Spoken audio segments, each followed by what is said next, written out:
వాస్తవ విషయాలు చెప్పాలని చెప్పి రావడం జరిగింది.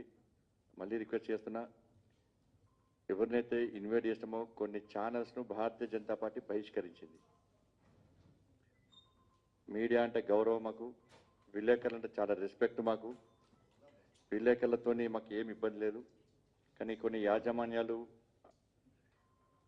కేవలం ఒక పార్టీ కొమ్ము కాస్తూ గౌరవ ప్రధానమంత్రి కానీ భారతీయ జనతా పార్టీ కానీ ఇతర పార్టీ నాయకుల పట్ల ఏ విధంగా సంస్కారహీనంగా అసభ్యంగా మాట్లాడుతున్నారు. అటువంటి ఛానల్స్ను అటువంటి పేపర్స్ను భారతీయ జనతా పార్టీ ప్రోత్సహించదు, రానివ్వదు కూడా. మళ్ళీ రిక్వెస్ట్ చేస్తున్నాం, అలాంటి పాత్రికేయులు ఎవరినా కూడా దయచేసి బయటికి పోవాల్సిందిగా విజ్ఞప్తి చేస్తున్నాం. అందరికీ నమస్కారం. ఇప్పుడు గౌరవనీయులు పెద్దలు శ్రీమతి నిర్మలా సీతారామన్ గారిని మాట్లాడవలసిందిగా కోరుతా ఉన్నాను.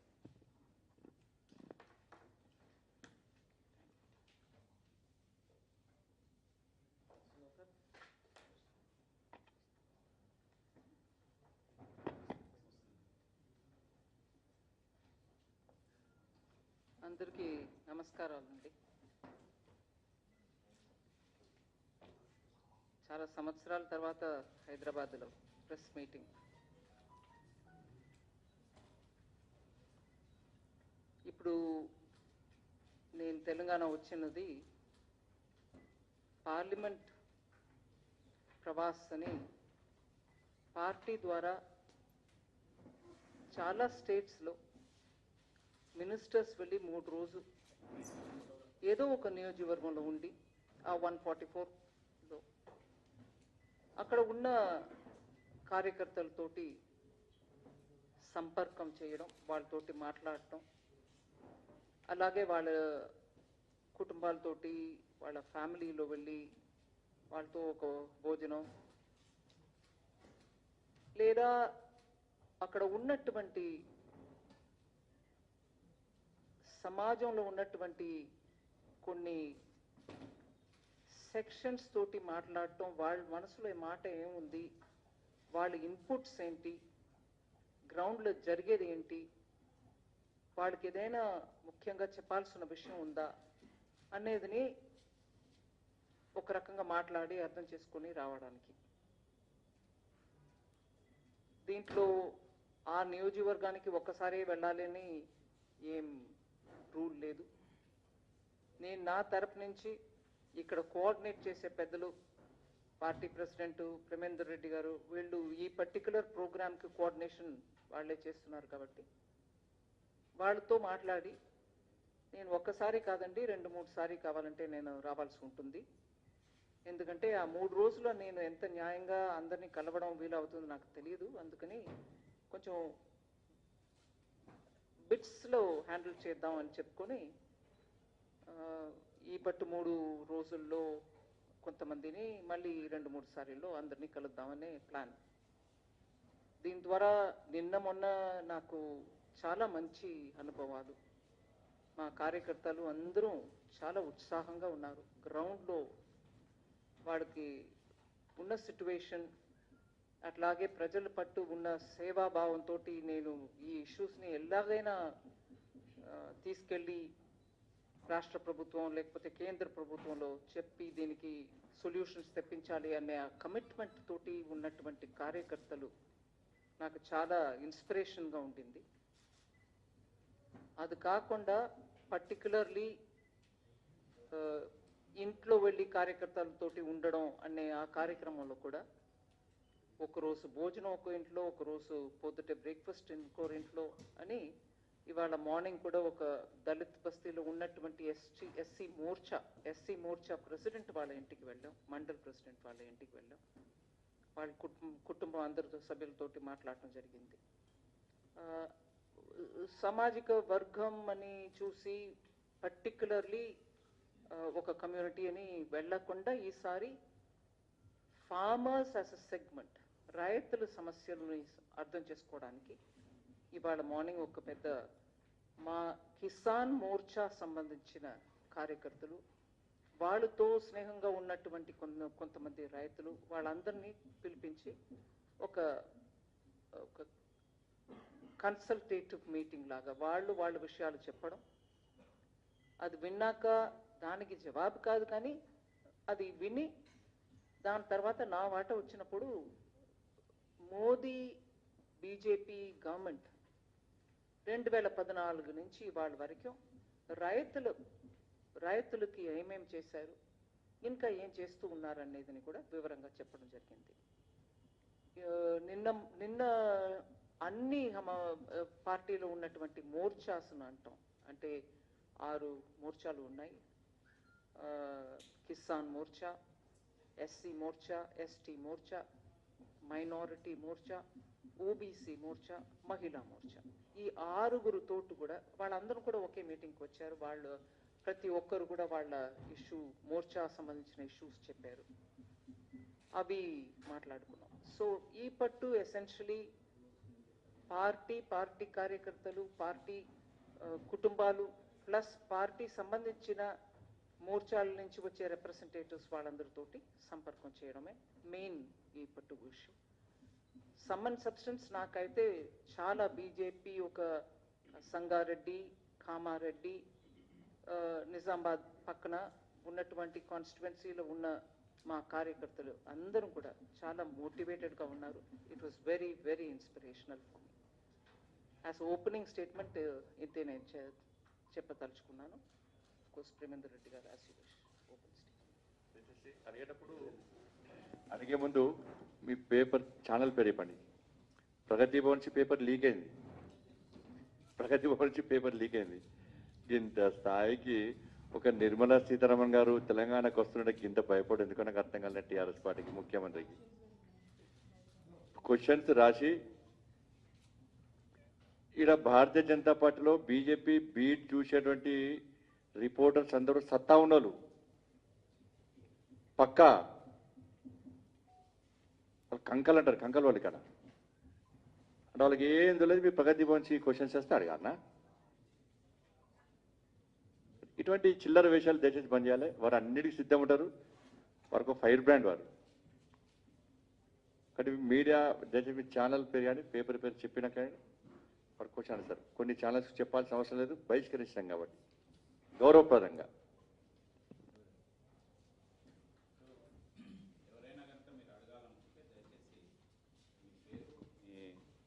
ఏ వైపు నుంచి మీరు రిప్రజెంట్ చేస్తున్నారు అనేది మీరు అడగొచ్చు. మీరు అడిగితే వారు చెప్తారు.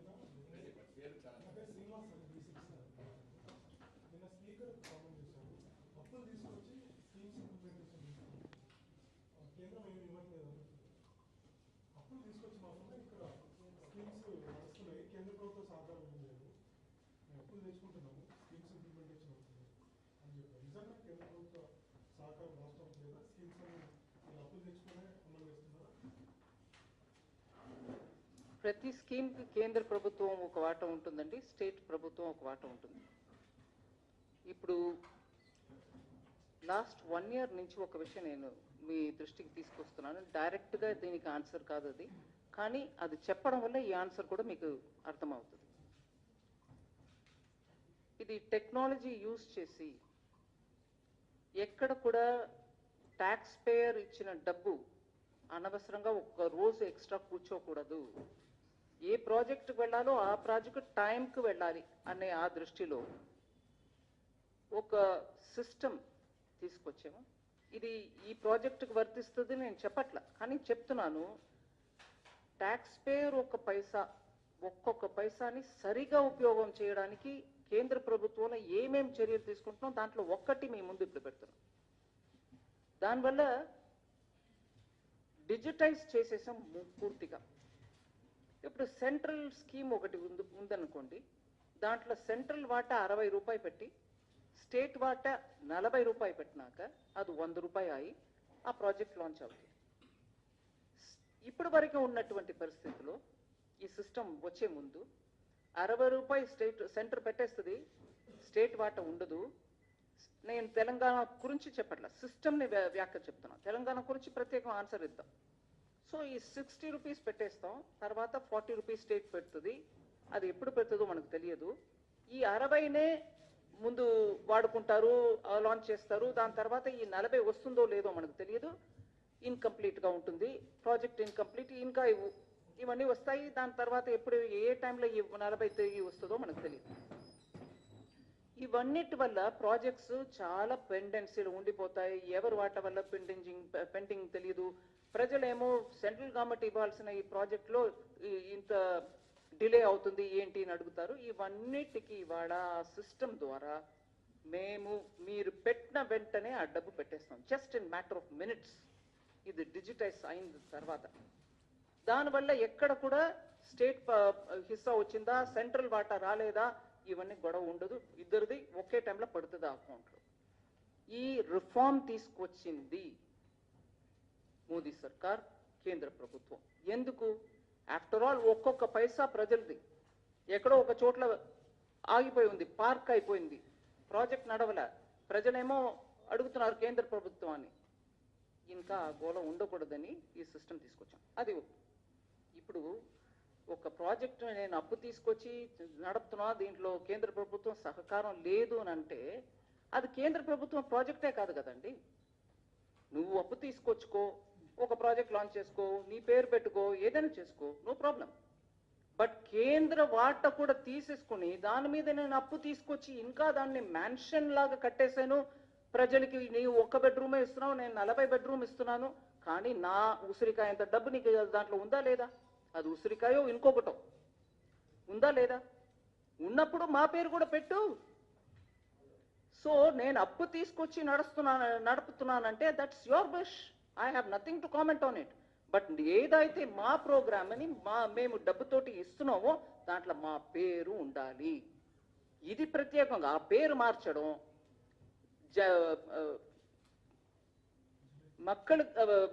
జనతాకి, ప్రజలకి ఇది మా ప్రోగ్రామ్, అది కేంద్ర ప్రభుత్వం ప్రోగ్రామ్ కాదు అని చెప్పడం ఇవన్నీ అనవసరం.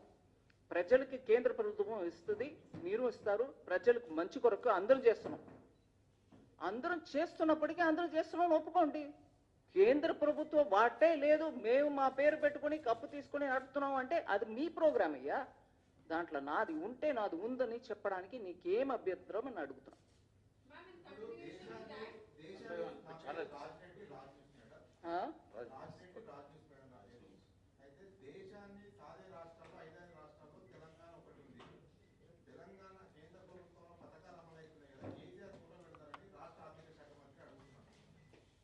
నాకు అర్థం అవ్వలేదండి.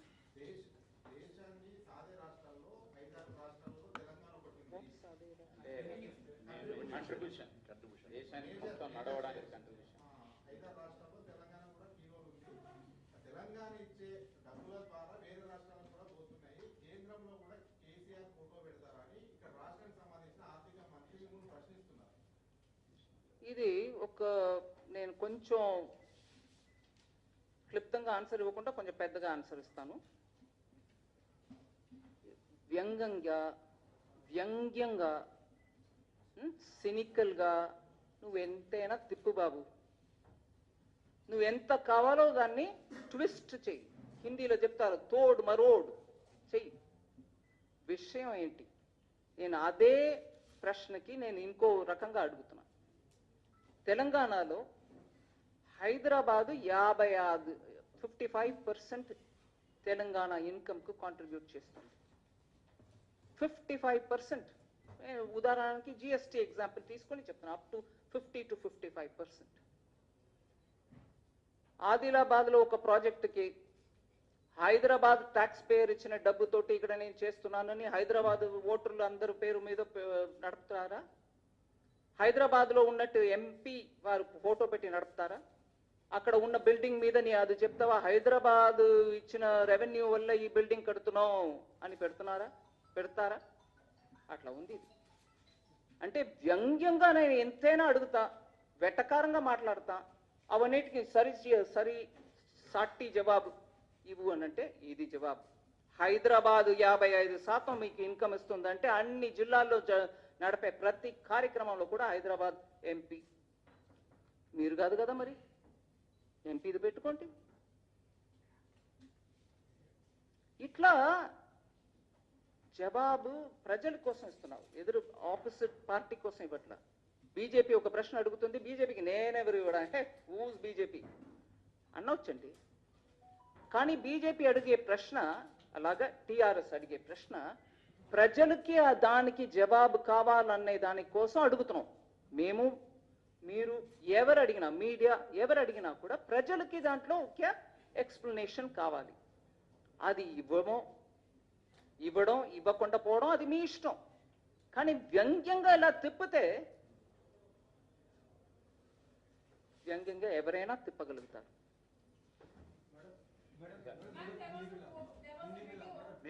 हिंदी में विकास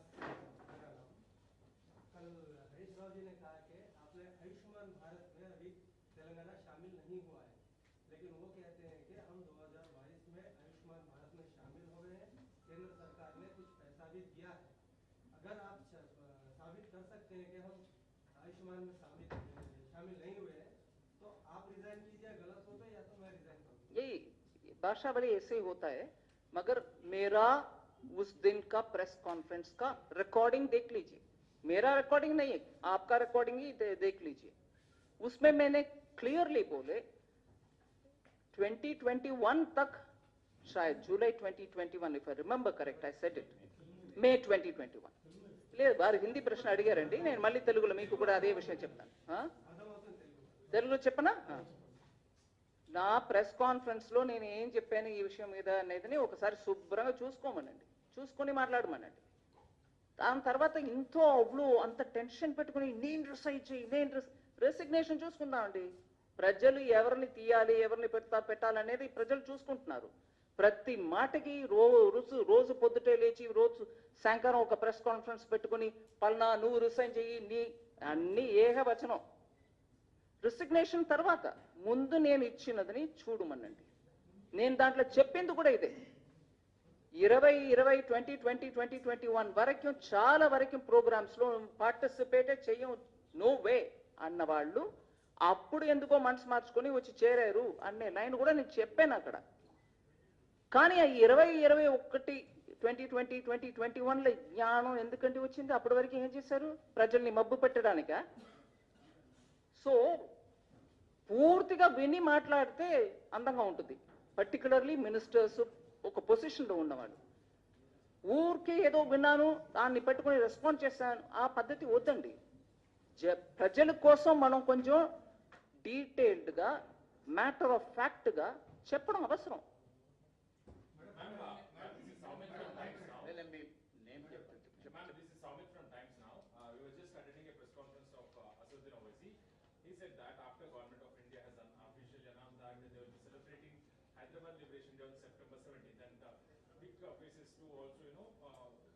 Participate in that celebration. So he has stated that we will also be part of that celebration. So only if the government of India celebrates it as a national integration day rather than Telangana Liberation Day. So what would you like to say on that? I won't comment on it because the state party has spoken extensively on it. They have said what they wanted to say. I also know of the hesitation of the Telangana government, TRS government, to celebrate that day. Whatever be the name, they didn't want to celebrate it in the first place. It was BJP, the state unit of BJP, which kept reminding, "Enduku nu cheyavu? Why won't you celebrate it? Why won't you remember the martyrs of that day?" Adi adugutu unnaru. That's what they've been asking. So they have spoken enough on it. I don't need to add to it. Oka nimisham Premendra Reddy garu. 1 minute. There is a lady who's been screaming for the last 3-4 rounds. Please.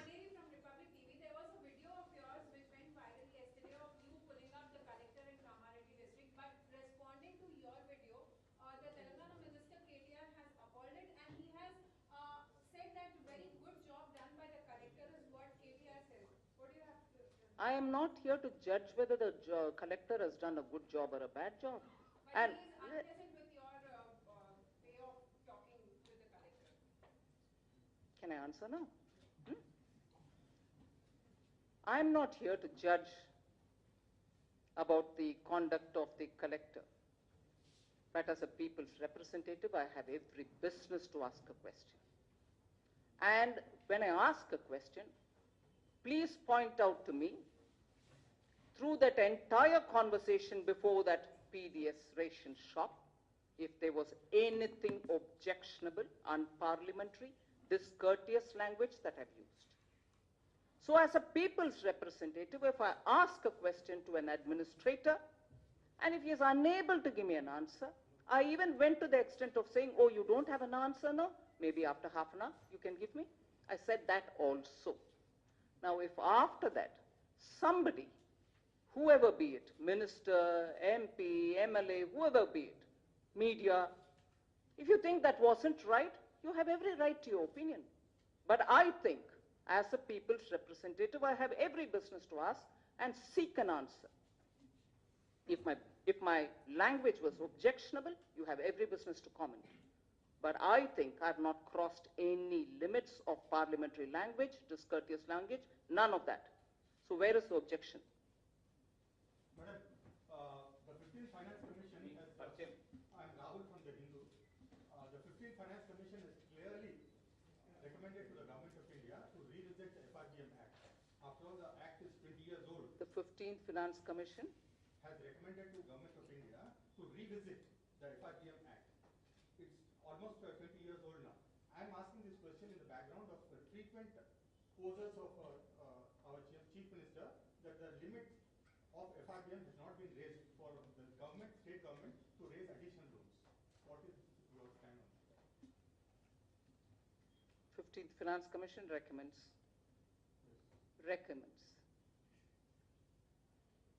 During COVID, because of the contingency, which was the arisen out of the pandemic and the lockdown, the borrowing limits of the states were increased from 3% to almost up to 5%. Some with, a few of them with some conditions which were with an objective of getting reforms through. So the conditions were not indiscreet, they were very clearly aimed at achieving some of the objectives of reform. So the central government, at the time of the lockdown, post the lockdown, because of COVID, understood and in consultation with the states, understood the states and in consultation with the states, increased the borrowing limit. So we have responded where there is a need for increasing the borrowing limits. Ma'am, I have two questions. First one is for the purpose of tax. Very fun. This fund is from Hansilya. For the purpose of taxation, it may be central, state, or local. Is it that the taxes are paid by Karnataka, Telangana, Andhra, or India? That's number one. Number two. Or? Sorry? What did he say? Karnataka, Andhra, or? Or Indians. Mm. What is the rule for this? Second one, there are lots of illegalities taking place in the case of fintech companies. They are violating IRIDA rules, they are circumventing RBI rules and holding deposits. And why is that it is allowed? What companies did you put as a word adjective? Fintech companies, Fintech companies. aggregators, apps, whatever. Why is that no one is taking? That they're collecting deposits. Yeah. You're done? I think you've answered your question yourself by saying, is it paid by Andhrites, is it paid by Kannadigas, is it paid by Indians? You have the answer embedded in your question itself. So it's worrying that sometimes when people want to rake up regionalism and question as though the center is an alien and the states are the ones which are going to have to ask such questions. You've answered your question, but I've just elaborated on it. On the fintech companies collecting deposits, which probably go against the law, there should be somebody flagging it. And if it's flagged, I can work with the Reserve Bank and ensure that it doesn't happen. Wrongdoings can be contained. Swastika from CNN News 18. Mr. KTR earlier today had tweeted saying for every rupee that Telangana contributes to the central government, they receive only 46 paise. How do you counter that? I think I've answered that several times, and I repeat it. if every individual or state starts saying, I paid so much, so give me that much back, taxation principle doesn't work on that ground. That is why I quoted the example of Hyderabad and Hyderabad district.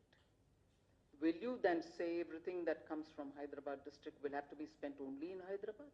Will you not use it to other parts of the state? This is a very regressive way of handling issues between center and state.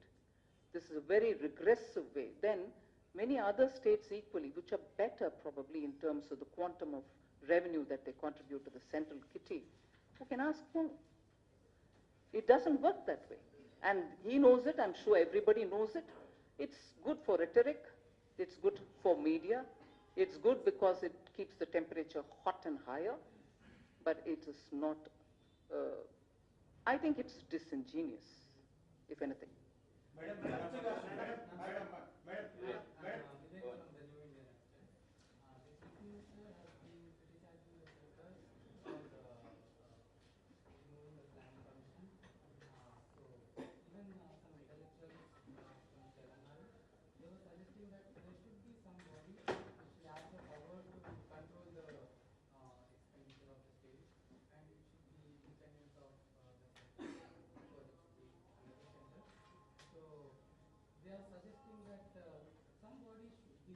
So the Planning Commission earlier, according to them, therefore, was controlling their expenditure, and that was okay for them. But whereas under the Constitution, there is an act which tells the Government of India Expenditure Department should have an oversight over the state's expenditure, that's objectionable.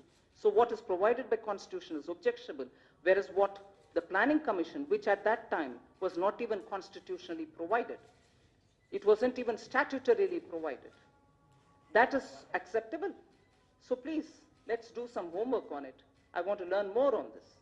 A constitutional provision for the central government expenditure department to make sure that the borrowings of the states are also taken into consideration to understand where the debt to GDP ratio will be is objectionable, whereas you want a body which was not even a constitutionally provided body to govern and say that is acceptable.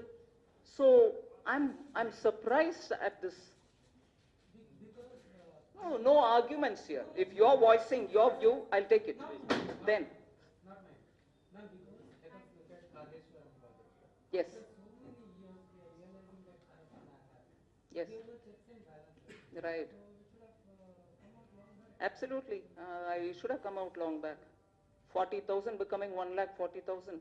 I'm sure it should have come out long time back. I agree. Yeah, ma'am, one question.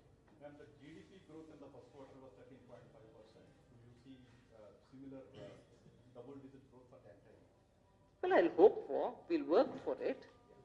And I'm also taking into consideration the facts that economies which were far developed than India, economies which are comparable with India like the other emerging markets, and I'm not deriding anybody, but the reality is, at a time when multilateral institutions, whether they are World Bank, IMF, or any others, who are looking at global economy, are clearly saying that many of these countries are on the verge of recession if they are already not in it.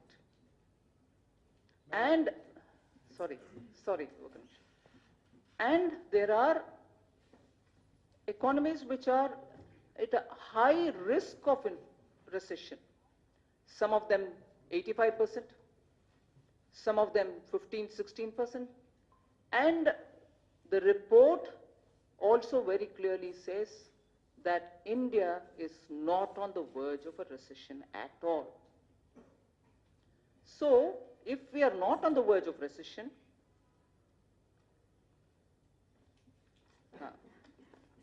I'll just read out the numbers so that you'll know what I'm talking about. This is a Bloomberg report. It says, I'm starting from the highest, not by the size of the economy.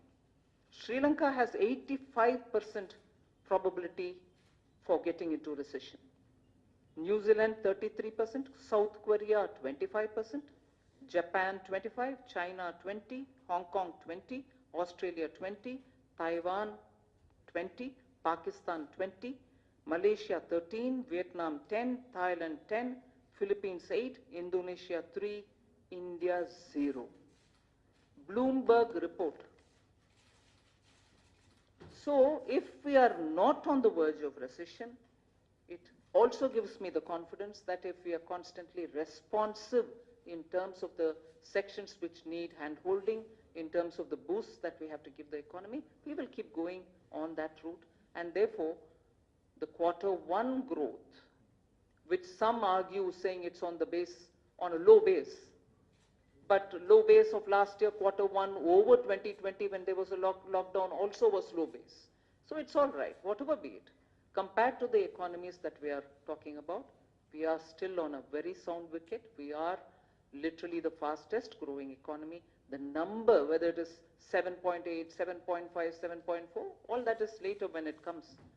But we will be continuing to go in that strength. I think the people of India have really understood that they are coming out and spurring the economy, and I'm really grateful that they're coming out of the COVID distress.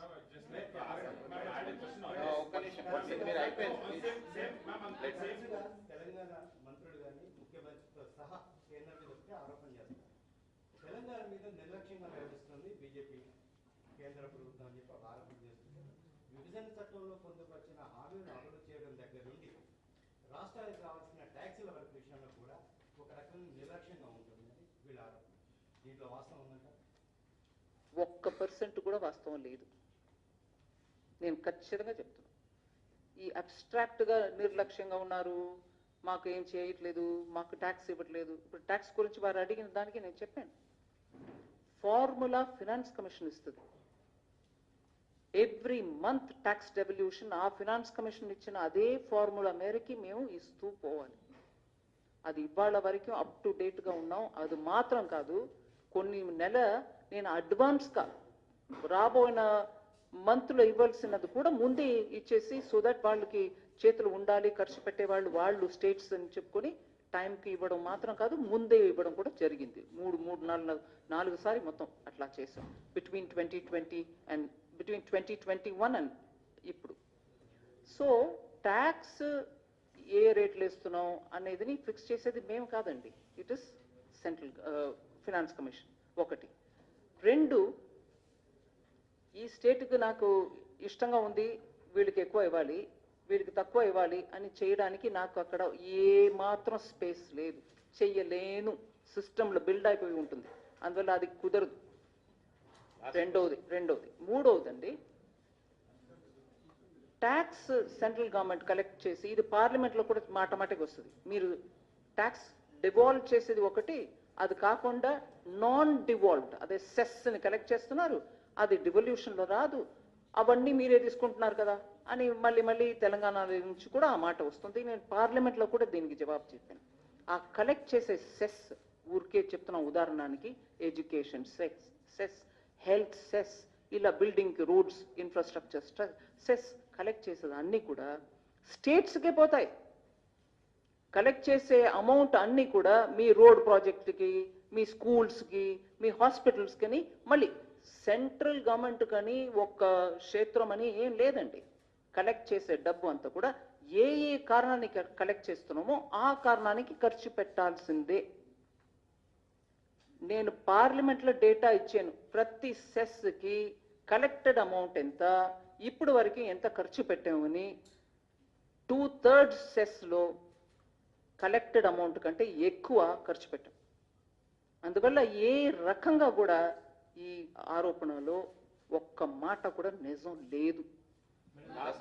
Time అవుతుంది, please. The finance minister says the per Program. capita debt is 89,000 for Telangana and that for the country is 1.25 lakh. Based on what you said the other day. So would you like to clarify on that? And to that, they say the debts are in the FRBM limits and there are not many loans. Oh, I'm very glad you asked this question. I'm actually very glad that you asked me this question. It's one thing to have your debt very much under the FRBM limits. Good, and that's how it should be. there are out of the budget borrowings which you also do, and these are when your public sector undertakings under the state government or any other such, who have revenue source of their own and whose board takes a call and then you go and borrow. And then that board, that company can repay it.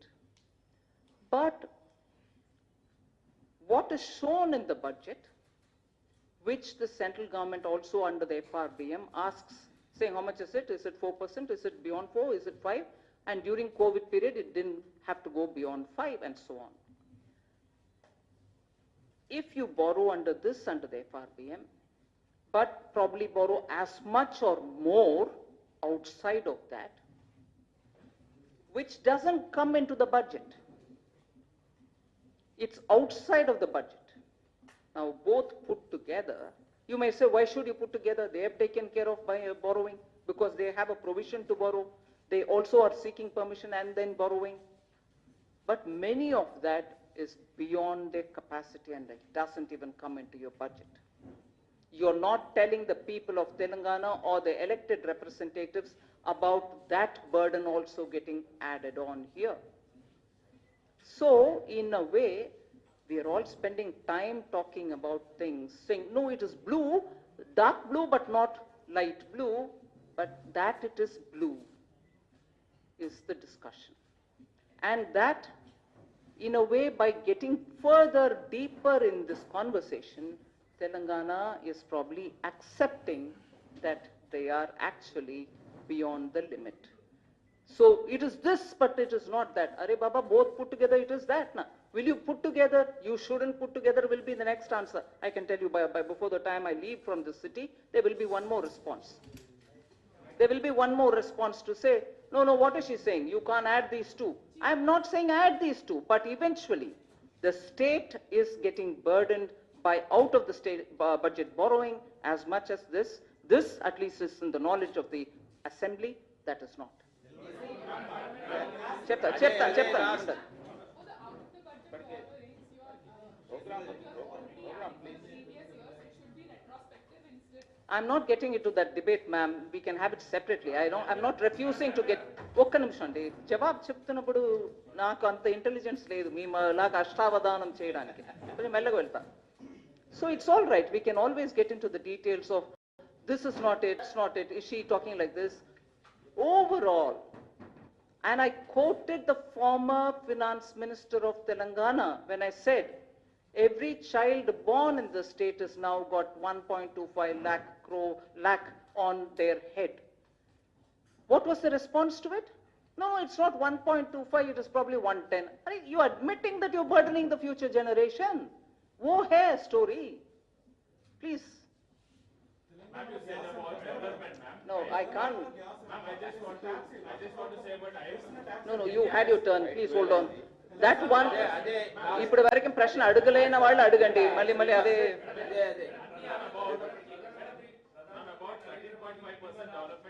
Will you please hold on? I would like somebody who's not asked a question to ask me kindly.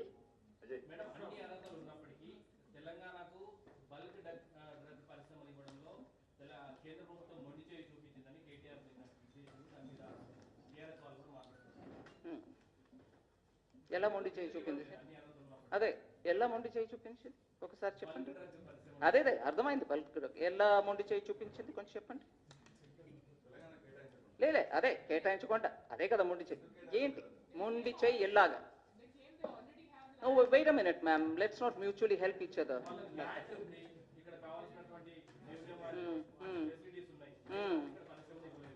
ఇవ్వలేదు.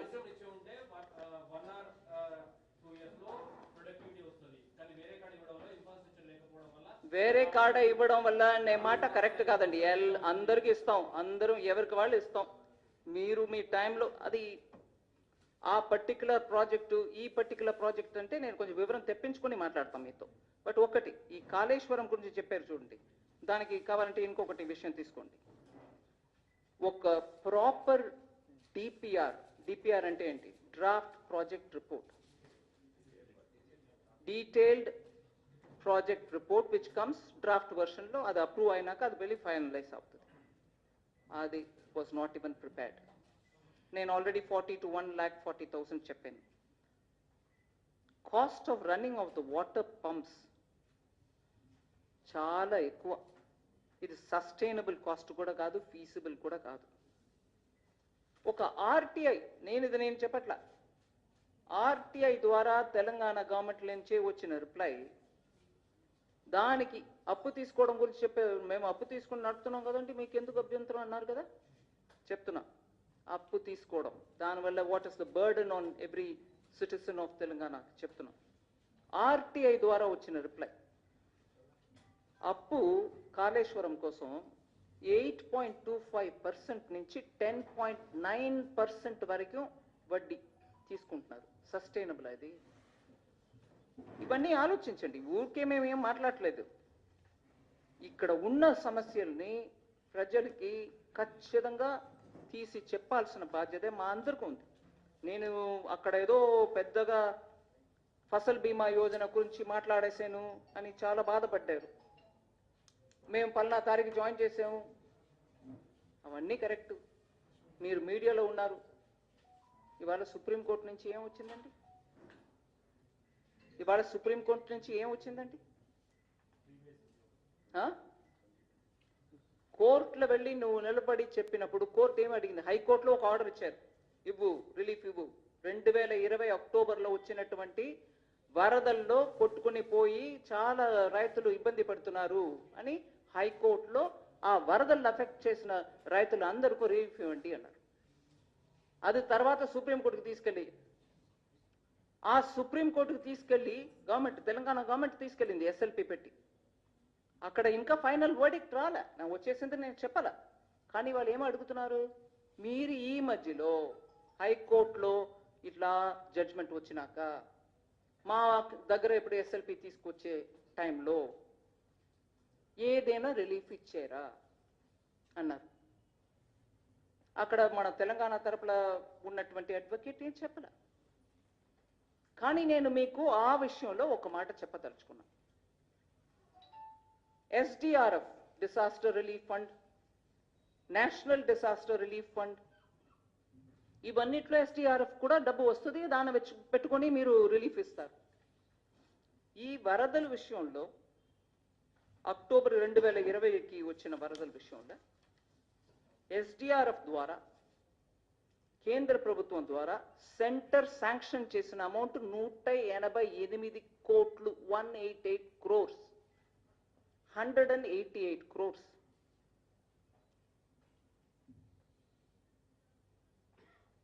ఫిబ్రవరి 2021కే వచ్చేసింది. 15 లక్షల ఎకరం దీంట్లో effect అయి ఉందండి. So కేంద్ర ప్రభుత్వం ఇచ్చేసింది. కానీ ఈ స్పెషల్ పిటిషన్ సుప్రీంకోర్టులో ఉన్న ఇప్పుడు ఈ విషయంలో ఆ డబ్బు వచ్చింది, మేము కేటాయించేసాం చెప్పాల్సింది కదా. కోర్టు అడుగుతున్నారు, మేము అడుగులా. మేము ఇవ్వాల్సిన 188 crores ఇచ్చేసామండి ఎస్డిఆర్. ఆ అక్టోబర్ 2020 వరదలకి ఇవ్వాల్సింది ఇచ్చారా లేదా నాకు తెలియదు, కోర్టులో ఉంది మాట. కానీ ఇవాళ మీడియాలో వచ్చింది కాబట్టి నేను కోర్టు చేస్తున్నా, నేనేం కొత్తగా తీసుకురాలా. అక్కడ క్లియర్గా ఆ రిపోర్ట్లోనే అంటున్నారు, 2020 వరదలకి ఎస్డిఆర్ఎఫ్ ద్వారా కేంద్ర ప్రభుత్వం 188 కోట్లు. I'll read that sentence if you want.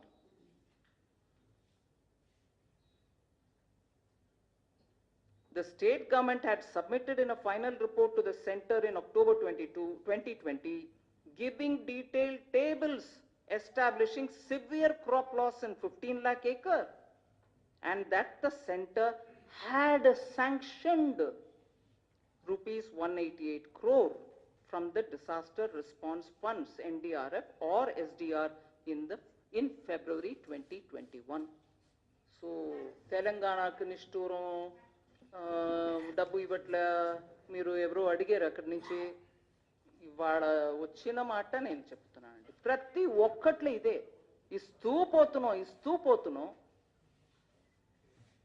కానీ నిష్ఠూరం అది ఇది రోజు జవాబు చెప్పడానికి వీళ్ళకి సరిపోవాలి, మాకు సరిపోవాలనే లెక్కలు చెప్తున్నారు. మేము అలసట ఉండదు మాకు, ఖచ్చితంగా జవాబు చెప్తూ ఉంటాం. కానీ దాన్ని ఇటు అటు తిప్పేసి ప్రజల్ని మబ్బు పెట్టడానికి చూస్తే గ్రౌండ్లో వెళ్ళి ప్రజలకు చెప్తామండి. దానికి తయారుగా ఉండాలి. Thank you. చైతన్య అనేక సందర్భాల్లో ఉచిత పథకాల గురించి మాట్లాడుతున్నారు. ఇటీవల వచ్చిన ఆర్బీఐ రిపోర్ట్ లో కూడా తెలంగాణ ఫ్రీ స్కీమ్స్ లో టాప్ లో ఉంది. ఇక్కడ రాష్ట్ర మంత్రులు కావచ్చు, ముఖ్యమంత్రి కావచ్చు, అనేక సందర్భాల్లో అన్నారు బీజేపీ ఉచితాలకు వ్యతిరేకం, మేము ఇస్తూనే ఉంటామని చెప్తున్నారు. దానికి మీరు వ్యతిరేకమా అని కూడా ప్రశ్నిస్తున్నారు. ఇస్తూ ఉంటాం అంటే నేను దాని గురించి మాట్లాడటానికి ఏం లేదు.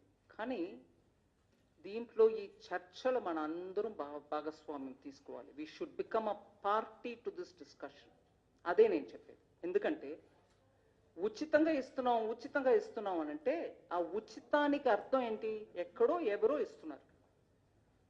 వాగ్దానం ఇచ్చి ఉచితంగా ఇస్తున్నాం అనంటే నువ్వు పవర్కు వచ్చినాక దానికి కావాల్సిన ప్రొవిజన్ నీ స్టేట్ చేయగలుగుతుందా?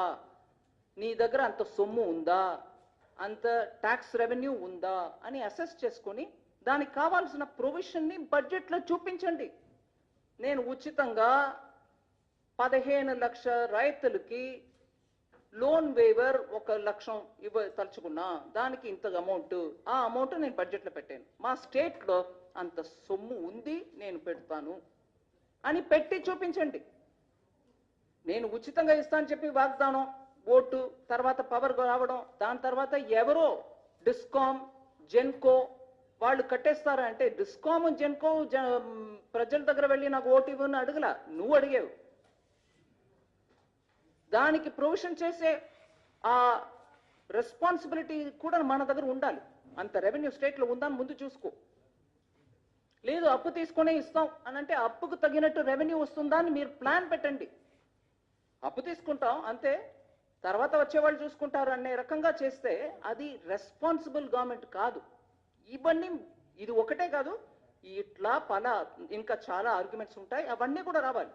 మీడియా, మనం అందరం కూడా దాంట్లో పాల్గొవాలి. Thank you very much. వారికి ఈ బీజేపీ స్టేట్ ఆఫీస్కి వచ్చి ఈ మీడియా దీంట్లో పాల్గొన్నందుకు, ప్రవాస్ యోజనలో 3 days జైరాబాద్ పార్లమెంట్లో పాల్గొన్నందుకు వారికి బీజేపీ స్టేట్ యూనిట్ వైపు నుంచి హృదయపూర్వక ధన్యవాదాలు తెలియజేస్తున్నాం. Thank you. మీడియా మిత్రులందరికీ కూడా ధన్యవాదాలు.